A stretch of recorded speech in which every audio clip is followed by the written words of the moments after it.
একসময় এই খালে যখন পানি থাকতো তখন জাল ফেলে মাছ ধরা হতো। এইটা আমরা দেখেছি বিগত ৮-১০ বছর পূর্বে।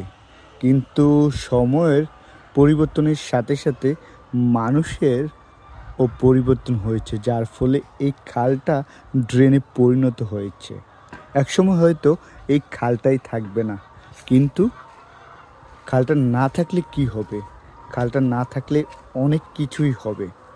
খালটা যখন থাকবে না, এই যে দেখছেন ফসলি জমি, এগুলা কিন্তু সামান্য পানিতে ডুবে যাবে। যখন বৃষ্টির সিজন আসবে, পানি যাবে কোথায়? পানি তো কোনো না কোনো দিকে যেতে হবে।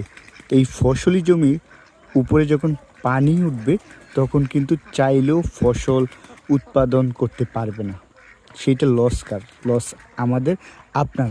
আচ্ছা, আরেকটা কথা চিন্তা করুন না, এই যে বিল্ডিংগুলো দেখছেন, এটা কিন্তু দিনের পর দিন বাড়ছে। এই বিল্ডিংয়ে যে মানুষগুলো পানি ইউজ করে, এগুলো যাবে কোথায়? যাওয়ার তো রাস্তা লাগবে, তাই না? তো একটা সময় খাল যখন থাকবে না, তখন কিন্তু অনেক সমস্যার সৃষ্টি হবে। এগুলা কিন্তু প্রত্যেকটা এলাকায় আছে। তাই খালকে সংরক্ষণ করা উচিত।